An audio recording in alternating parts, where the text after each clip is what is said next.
이렇게 새벽 기도 마치고 또 이렇게 시간을 쪼개어서 성경 공부하신 여러분 축복합니다. 오늘 저는 그 연세대학교에서 상담과 코칭을 가르치는 교수고요. 제가 할 수 있는 건 이제 상실에 대한 이야기, 또 애도에 대한 이야기를 좀 해주십사 이렇게 요청을 받았고요. 짧은 시간 동안 우리가 기독교적인 상실, 애도의 의미가 무엇일지 그런 걸 같이 한번 생각해보는 시간을 가졌으면 좋겠습니다. 남겨주실까요? 제가 그 처음에 이제 90년대 초반에 이제 미국에 유학을 갔습니다. 우리 존경하고 사모하는 우리 김경진 목사님이랑 같은 보스턴 대학에서 처음 유학을 시작했어요. 그래서 우리 김경진 목사님은 당시 박사과정을 하고 있었고 저는 이제 석사과정 학생이었는데, 그 보스턴 지역에 저는 이제 미국 감리교단에서 이제 안수를 받고 사역을 했거든요. 그 지방에 이제 우리는 감리사라고 그러는데 이제 장로교를 따른 노회장이죠. 노회장의 사모님이 돌아가신 거예요. 근데 그분이 한국 분이었습니다. 그래갖고 이제 굉장히 크게 이제 예배를 드리는데, 제가 참석했던 미국의 첫 번째 장례식이었어요. 그래서 여러 가지 충격을 제가 받았는데, 이제 첫 번째 충격은 주보가 있는데요. 주보에 이렇게 써 있는 거예요. In celebration of 그 사모님 이름이 땡땡땡이면 땡땡땡's life 이렇게 돼 있어요. 그래서 이 장례 예배인데 축하를 한다고, 셀러브레이션은 좀 축하한다 그런 뜻 아닙니까? 그래서 제가 그럼 메모리라는 말은 누구누구를 기억하며 추모하면 들어봤어요. 셀러브레이션은 처음 들어봤어요. 그래서 예배를 드리는데 영어를 잘 못 알아들을 때니까 사회 보는 분이 Let us rejoice 이런 얘기 자꾸 하는 거예요. 기뻐하자는 얘기 아닙니까? 축하하는 건 뭐고 기뻐하는 거는 뭐지? 그 내용을 이렇게 들어보면 이제 우리가 이 땅에서는 떠나지만 이제 천국 소망을 바라본다 이런 의미로 심지어는 장례 예배란 말을 안 써요. 미국 연합감리교에서는 funeral service 대신 resurrection service, 부활 예배. 저는 살짝 충격을 좀 받았습니다. 왜냐하면 그 중간에 위트니스라고 하는 게 있어요. 설교도 짧게 하시지만 이분을 기억하는 분 이렇게 간증이라고도 그러지만 하실 말씀 있으면 하실 말씀 해보세요. 그러면 이제 어떤 분이 일어나서 이분이 참 좋은 선행을 많이 했습니다 얘기하고 미담을 얘기하는 거 있잖아요.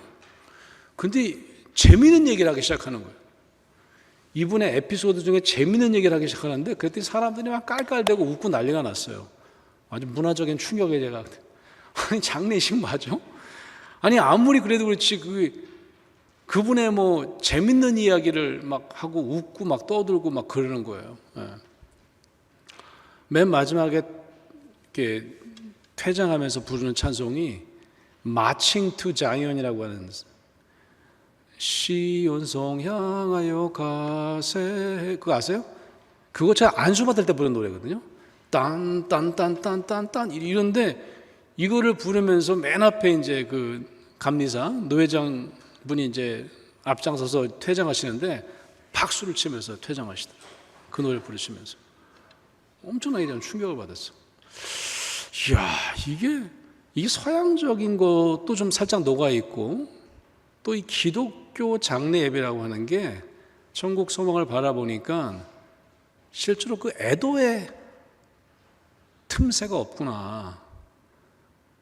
아니 지금부터 슬퍼하는 게 너무 당연한 어떤 인간적인 감정일 텐데 그런 걸 담을 수 있는 예배가 아니더라. 제가 이제 결국 안수를 받고 목사가 되었어요. 그러니까 제가 이제 메인이라고 하는 주에, 매사추세츠 위에 있는 주입니다. 뉴햄프셔 메인이라고 하는. 그래서 이제 미국인 교회에서 목회를 했거든요. 그러니까 장례를 치를 일이 너무 많은 거예요. 저희 교회 앞에 저희 교회가 갖고 있는 마을 묘지가 있는데 모든 분들이 마을 사람들이 거기 묻히는 거예요. 그러니까 웬만한 그 퓨너럴 디렉터도 장의사도 저희 교회 교인인 거죠. 그래서 제가 정말 많은 분들을 장례 예배를 드려야 되는데, 장례 예배를 하기 전에 이제 그 뷰잉이라고 해가지고요, 관뚜껑을 열고 우리로 따지면 문상이죠, 문상.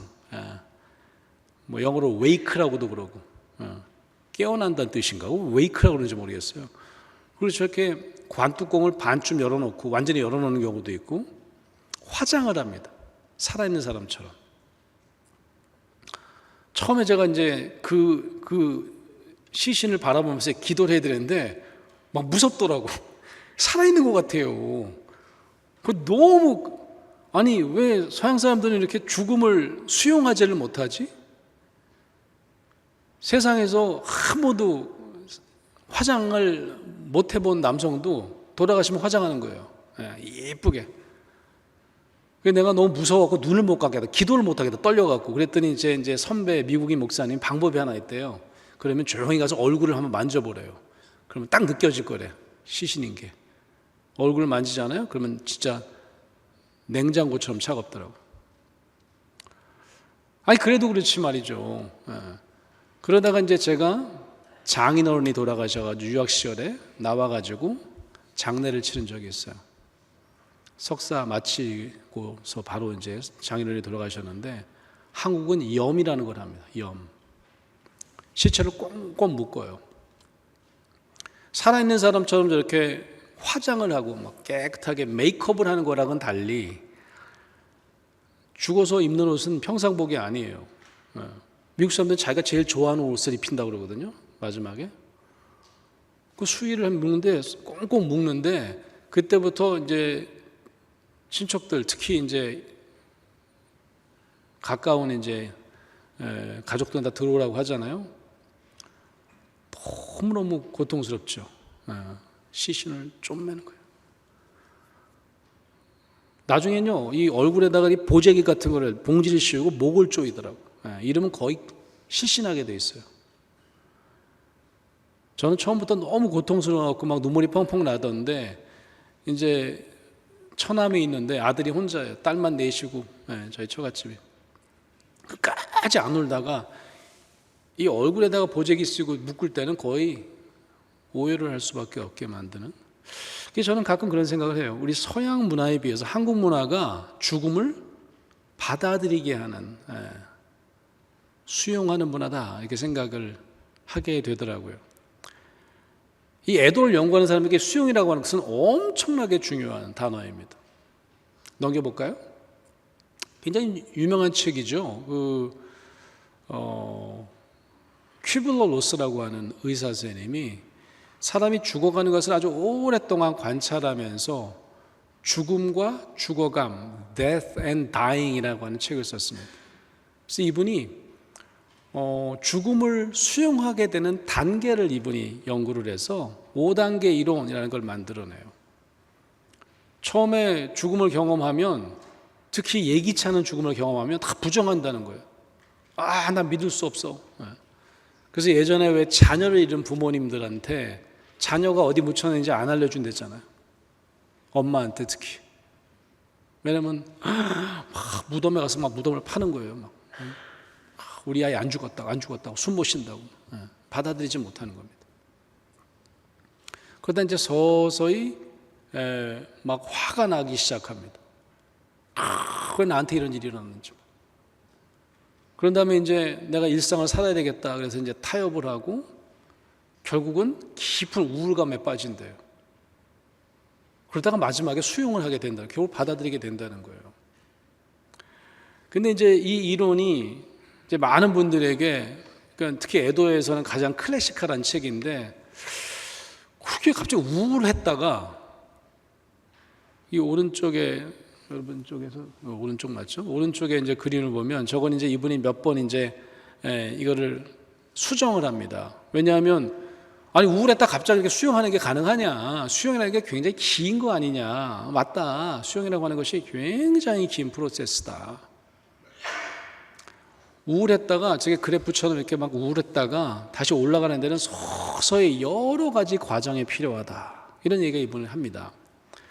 우리는 기독교인이니까, 그리스도인이니까 우리가 종교를 가지고 어떻게 이 죽음을 수용하게 되는지 그 과정을 좀 우리가 알 필요가 있겠다라고 하는 겁니다. 넘겨볼까요? 파가먼트라고 하는 케네트 파가먼트라고 하는 심리학자가 있었어요. 이분은 크리스천입니다. 저도 이분이 굉장히 가까워요. 이분이 이제 뭘로 유명해졌냐면 코핑이라고 하는 대처 기제를 연구하는 분이에요. 위기를 경험하면 어떻게 그 위기를 어떤 방식으로 극복해 나가는가, 이걸 코핑이라고 합니다.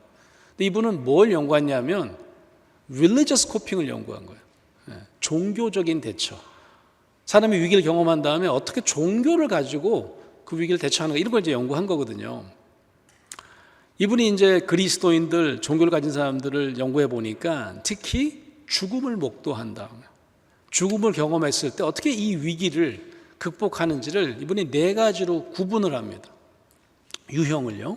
첫 번째는 뭐냐 하면, 내가 혼자가 아니야. 나에게는 하나님이 있어. 하나님과 하나님 마치 파트너처럼 이 애도의 과정 중에 함께하는 거, 이걸 협력적 대처, 이렇게 얘기합니다. 두 번째로는 우리가 소망교회 같은 좋은 종교 공동체가 있으면 그 종교 공동체의 리더들이나 동료들에게 도움을 받는 거예요. 서포트를 받는 거예요. 이게 바로 이제 종교적 지원이라고 볼 수 있겠죠. 이 2가지는 굉장히 긍정적이지 않습니까? 그래 보이죠. 근데 3번째 유형도 있다는 거예요. 3번째 유형은 뭐냐면, 내가 그렇게 열심히 기도했는데 결국 하나님께서 우리 남편을, 우리 배우자를 데리고 갔단 말이야? 왜 나한테 이런 일을? 또 예기치 않은 죽음, 아까 얘기한 대로 자녀가 죽어요? 이런 세상에 이런 일이 어디 있습니까? 이런 경우에는 분노하더라는 거죠. 하나님께. anger at God, 이런 유형도 있더래요. 4번째는 뭐냐면 굉장히 우울감에 빠지는 거죠. 하나님께서 나를 벌하셨어. 내가 요즘에 신앙생활을 좀 적당히 했더니 결국 날 이런 식으로 치시네? 라고 해서 좀 처벌적인 종교 평가, 내가 하나님께 벌받은 거야, 이렇게. 여러분 다 많이 들어본 유형이죠.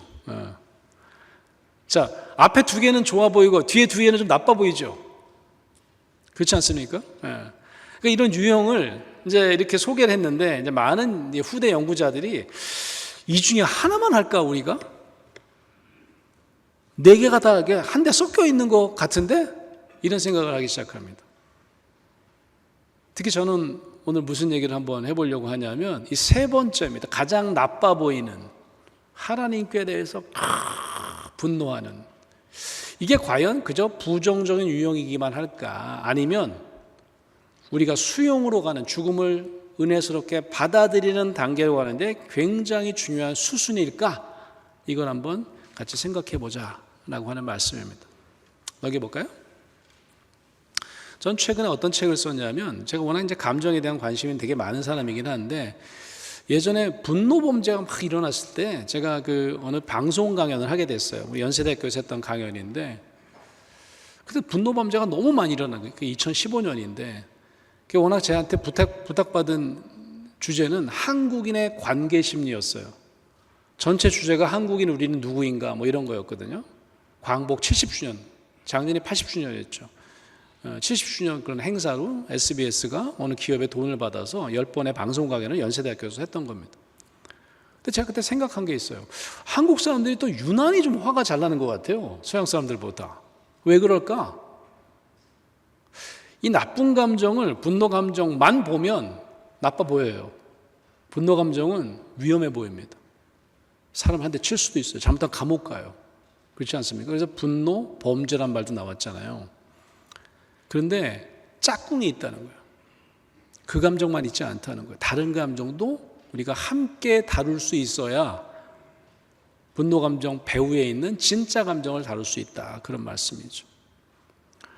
제가 이 책을 썼을 때쯤에 어느 일간지가 중앙일보였던 것 같은데 기획기사를 쓴다고 저를 찾아왔어요. 그때도 이분이 인간관계에 대한 걸 물어보더라고요. 또 그 책을 써서 그런지, 근데 한국 사람들이 우리 유순한 민족 아니었습니까? 기자가 꽤 젊은 분이더라고요. 옛날에 교과서에서 한국 사람들은 되게 예의 바르고 동방예의주 그랬는데 왜 갑자기 이렇게 앵그리해진 겁니까? 왜 모든 사람에게 화가 나는 겁니까? 왜 갑자기 변한 겁니까? 이렇게 물어보는 거예요. 제가 그때 그런 질문에 이렇게 답했던 것 같아요. 고슴도치 딜레마라고 하는 말을 쓴 적이 있어요. 철학자 쇼펜하우어가. 무슨 얘기냐면 고슴도치가 맹수가 아니라는 거예요. 고슴도치가 가시가 놓쳐 있는데 알고 보면 유순한 동물이래. 일로 와 일로 와 막 안아주고 막 난 네가 좋아. 관계지향적인 동물이었대. 뭐 상상이지만. 근데 어느 날 갑자기 내가 누구를 안았더니 피가 나네. 상처가 나네. 저 인간이 나를 찔렀네. 그때부터는 점점점 거리를 두더니 나중에는 절로 가. 나 너 싫어. 그러더라는 거죠.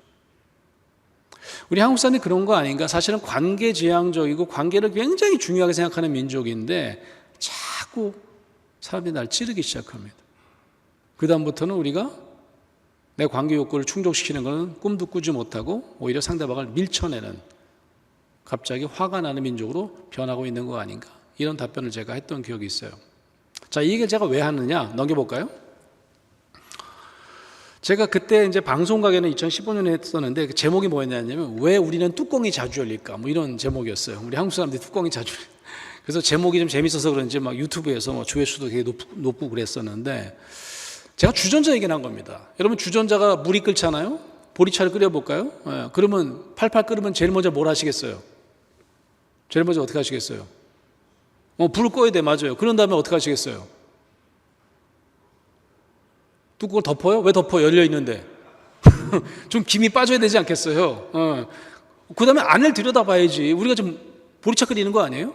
그럼 뚜껑 안에 들여다보면 잘 끓었어. 그럼 따라 마시면 돼요. 너무 진해? 물을 좀 더 넣을까요? 너무 옅어요? 그러면 이제 보리를 좀 더 넣을까요? 뭐 이런 거죠. 그죠? 네.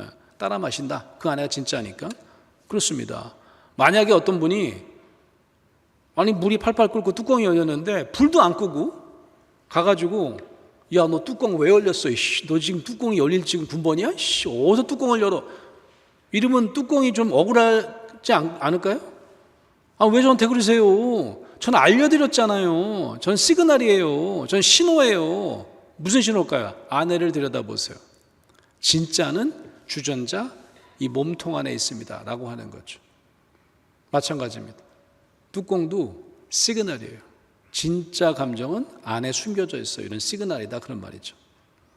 넘겨볼까요? 뚜껑 감정은 어떤 거냐면 이런 겁니다. 뚜껑 감정은 상대방을 향해요. 그래서 제가 이렇게 이름을 붙여봤어요. 원심력 감정. 상대방을 향하는 방향입니다. 원심력 감정. 이야, 너 때문에 화가 나. 이런 거예요. 근데 알고 보면 여러분 원심력과 궁심력은 동시에 발생하는 거 혹시 아세요? 구심력 감정도 있어요. 이 감정은 뭐냐면 주전자 안에 있는 감정입니다. 요거는 자신을 향해요. 방향이 반대입니다. 내 존재를 향해요. 내 존재가 참 가치가 있어. 아니야, 가치가 없어. 내 자격과 가치에 대한 감정이에요. 이게 동시에 발생한다라고 하는 거죠. 그러면 이 내면에 있는 이 구심력 감정을 어떻게 찾느냐? 찾는 방법이 있어요. 관계의 욕구를 찾는 겁니다. 상대방에게 어떤 바람이 있어요. 근데 그 바람이 잘 이루어지질 않아요. 그럼 어떻게 될까요? 내 자신이 굉장히 부끄러워지는 거죠. 내 자신이 되게 소외감을 느끼게 되는 거죠. 부족한 존재라고 느끼게 되는 거예요. 이게 뭐예요? 이게 구심력 감정입니다. 실제로 이 구심력 감정 드러내기가 굉장히 어려워요. 숨어져 있어요. 잘 보이는 건 뭐예요? 원심력 감정이에요. 제가 그 방송 강연을 해야 되는데 이 원심력, 구심력을 내가 설명을 해봐야지. 근데 좀 정확하게 내가 좀 이걸 설명을 해야 되잖아요. 그래서 물리학 교수님을 찾아갔어요. 그것도 이제 그 역학 공부하시는 분인데 제가요 감정을 바깥으로 확 표출하는 건 원심력 감정, 내 안으로 들어가는 구심력 감정을 설명하려고 하는데 어떻게 괜찮겠어요? 물어봤더니 그분이 한참 듣더니 잘 모르겠대요. 잘 모르면 어떡해요? 내가 이거 지금 방송을 하려고 좀 교수님께 자문을 구하는 건데 그랬더니 내가 감정을 모르는데 교수님 어떻게 하냐는 거예요. 그랬더니 그분이 이러는 거예요. 교수님 근데 그거 아세요? 원심력은 가짜인 거? 원심력이 가짜래. 아니 왜 원심력이 가짜죠? 실제하는 힘이 아니래요. 구심력만 실제하는 힘이고요. 원심력은 부차적으로 중력 때문에 가상으로 느끼는 힘이래요. 예를 들어 주시더라고. 제가 이해를 못하는 것 같으니까. 쥐불놀이를 하는데 초등학생이 쥐불놀이 하는 거 보셨어요? 합니다. 왠 줄 아세요? 위험해 보이는데 무게가 적당하면 아무 문제 없어요. 돌릴 힘만 있으면. 얘가 지금 힘을 쓰고 있어요. 실제하는 힘입니다. 구심력은. 근데 누가 거기다가 장난을 쳐놨어요. 쇳덩이를 깔아놨어요. 그럼 어떻게 되는 줄 아세요? 아이가 막 일로 갔다 저로 갔다 막 끌려가요. 깡통이 끄는 거예요? 아니라는 거죠. 깡통이 끄는 것처럼 느껴지지만 이거는 세컨더리, 부차적인 힘이고 이건 가상의 힘이라는 거죠. 야, 대박이에요. 감정이 그래요. 여러분, 구심력 감정이 진짜 감정, 먼저 생긴 감정에 실제 하는 느낌입니다. 근데 이거를 내가 누군가에게 나눌 수 없어요. 내가 계속 숨겨야 돼요. 근데 누가 자꾸 건드려요. 임계점이 오잖아요. 그럼 어떻게 해요? 벼락같이 상대방에게 소리를 지르는 게 바로 원심력 감정입니다. 이해되세요? 어떤 분이 배우자를 잃었나 봐요. 그래서 막 화를 내더라는 거죠. 예. 아니, 어떻게 이렇게 건강한 남편을 하루아침에 데려갈 수가 있냐? 응? 하나님 진짜 너무 이해가 안 된다. 너무 화가 난다. 라고 하다면 이거 원심력 감정이라는 거죠. 실제로는 관계 욕구를 찾으라고 했죠. 하나님과 내가 너무 친밀하고 싶은데 하나님 기도를 내가 다 응답받고 하나님과 내가 한 몸이고 싶은데 지금 어떤 느낌이에요? 내가 처절하게 버려진 느낌입니다. 하나님으로부터 내가 버림받은 느낌이에요. 이 느낌을 누군가에게 나눌 수 있으면 아마 눈물이 펑펑 날지도 몰라요. 이게 바로 진짜 감정을 누군가에게 안전하게 고백하고 그 사람이 수용할 때 생기는 치유, 진정한 애도라고 할 수 있는 거죠. 넘겨볼까요? 제가 아까 이제 시작할 때 이제 이미지를 이 인사이드 아웃 요 영화를 잠깐 이미지를 보여드렸는데 이 인사이드 아웃은 5가지 감정 캐릭터가 나옵니다. 이 라일리라고 하는 초등학생이 있어요. 이제 이 아이의 마음속에 사는 5가지 감정 이야기예요. 근데 이 감정 중에 좋은 감정 한번 따져보세요. 좋은 감정이 뭐가 있을까요? 슬픔, 별로 안 좋죠. 그 다음에 앵거, 버럭이라고 번역했는데 버럭, 별로 안 좋죠. 좀 전에 얘기한 것처럼 별로 안 좋아하잖아 우리가. 그 다음에 까칠이, 디스커스트라고 하는데 까칠임, 상대방을 밀쳐내는 겁니다. 그 다음에 막 불안한 거, 막 두려운 거, 이걸 소심이라고 번역했어요. 이거 다 안 좋지 않습니까? 이 5가지 감정은 인간의 기본 감정이라고 폴 맥크만이 얘기했던 인간의 기본 감정이라고 5감정 중에 요걸 이제 영어로 만든 건데 딱 하나밖에 없어요. 좋은 감정은 조이밖에 없어요. 기쁨밖에 없습니다. 그래서 이제 기쁨이 막 반장 역할을 해요. 영화에도 보면. 근데 이제 이 영화에 보면 무슨 사고가 생겨가지고 이 감정 컨트롤 본부에 이 슬픔과 기쁨이가 이탈을 합니다. 나머지 3개 감정이 나오는데 그 3개 감정 중에는 누가 대빵 먹을까요? 분노가 대빵을 먹는 거예요. 분노가 막 그냥 움직이는 거죠. 잠깐 넘겨볼까요? 실제로 이 아이가 이사를 가는 걸로 처음 나와요. 이사를 가요. 그래서 이 친구가 이사 가기 전에는 친구가 많았어요. 인기쟁이야. 친구들이랑 내가 너무너무 관계를 잘 맺고 싶은데 그 욕구가 다 충족됐어요. 그래서 굉장히 재밌게 행복하게 살았습니다. 근데 갑자기 부모님 직장 때문에 이사를 가게 된 거예요. 그래서 어느 날 갑자기 얘가 되게 힘들어하더니 밥을 먹는데 갑자기 아까 얘기했죠. 마음속에서 슬픔과 기쁨이가 궤도 이탈을 했다고. 그러니까 갑자기 분노가 막 득세한 거예요. 화가 나기 시작하는데 이 라일리가 화내는 걸 처음 봤어요. 부모님이 밥 먹다가 얘가 성질을 확 내는 거예요.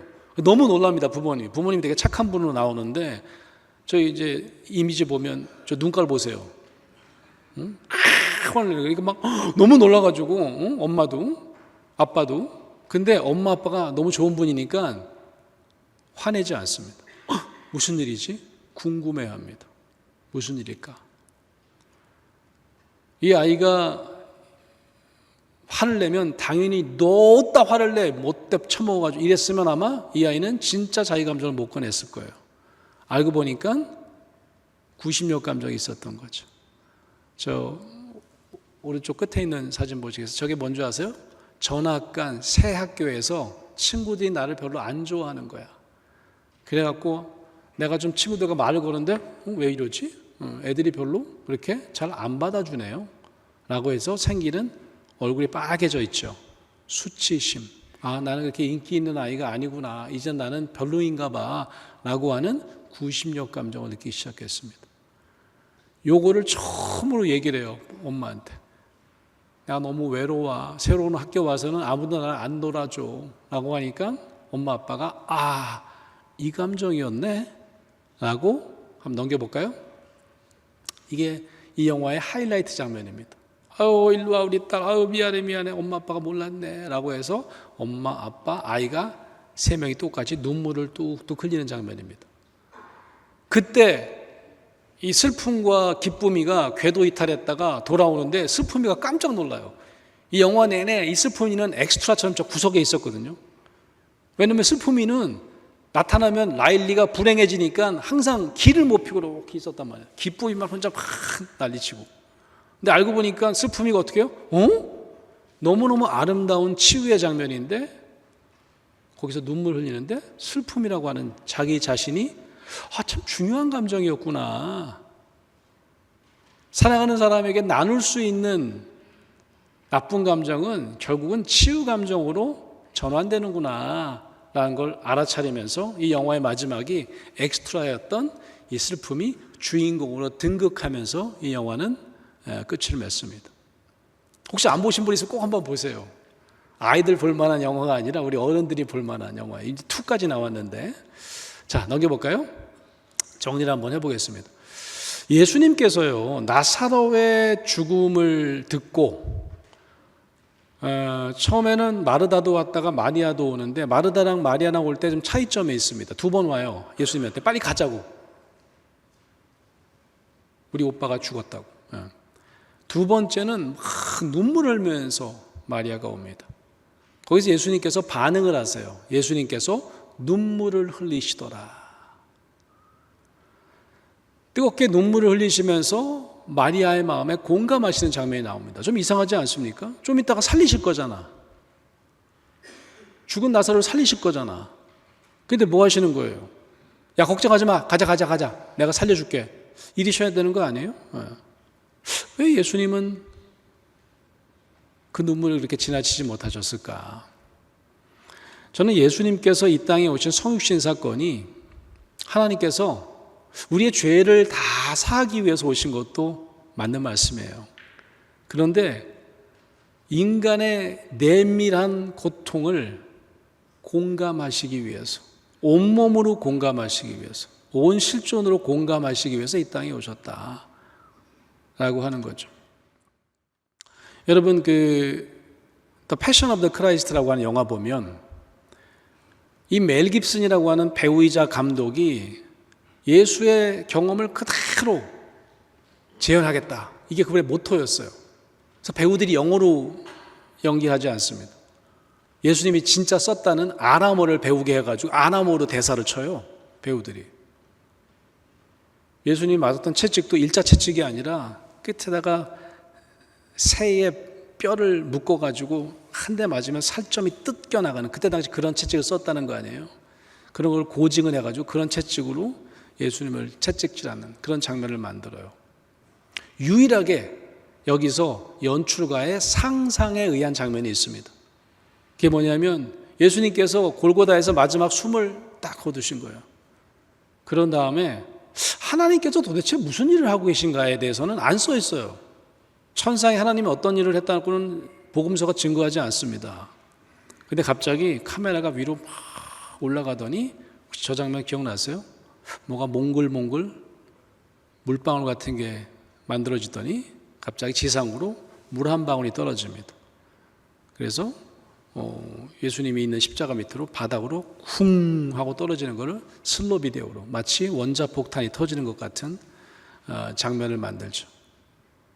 아마 많은 그리스도인들은 그 영화를 보고 저게 하나님이 흘리시는 뜨거운 공감의 눈물이구나 라는 걸 아마 눈치채셨을 거예요.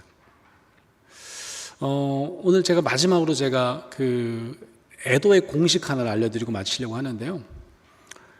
겉으로 막 드러내는 감정은, 특히 분노 감정은 진짜 감정이 아니에요.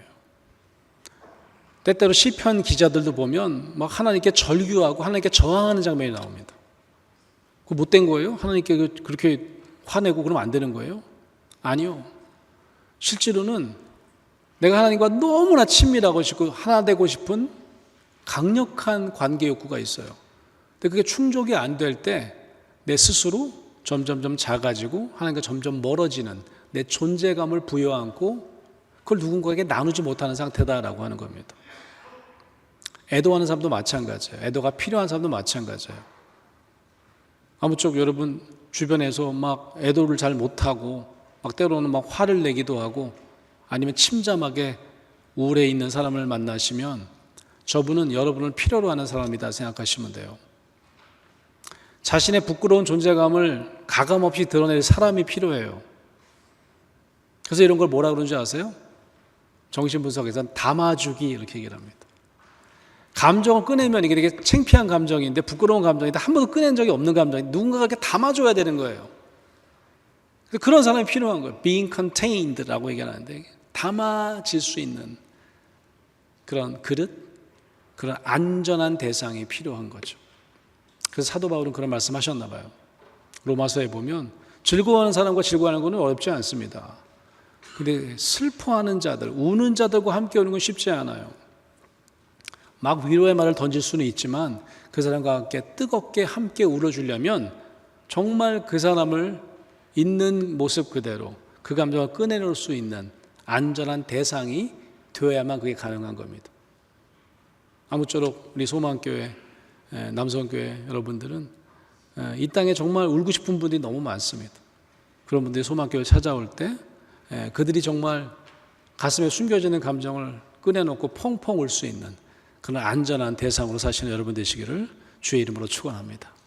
기도하시겠습니다. 고마우신 아버지 하나님, 우리의 삶 가운데 얼마나 많은 상실을 경험하고 삽니까?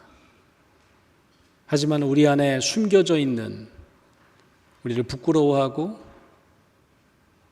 남들에게 거절되었다고 하는, 버려졌다고 하는 존재감은 꺼내놓기가 참 힘이 듭니다.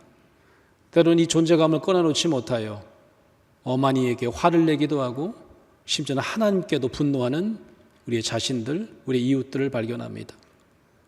이들의 가슴속 깊은 감정을 품어내는 우리가 될 수 있도록 인도하여 주시옵소서. 우리의 가장 부끄러운 감정도 이해하고 공감하고 우리와 하나 되기 위해서 이 땅에 오신 예수 그리스도의 소육신 정신을 우리가 그대로 본받아 울고 싶은 많은 이들의 울음보를 터뜨릴 수 있는 안전한 대상으로 애도의 목회를 감당하는 우리 모두가 될 수 있도록 인도하여 주시옵소서. 주 예수 귀하신 이름 받들어 감사하며 기도하옵나이다. 아멘.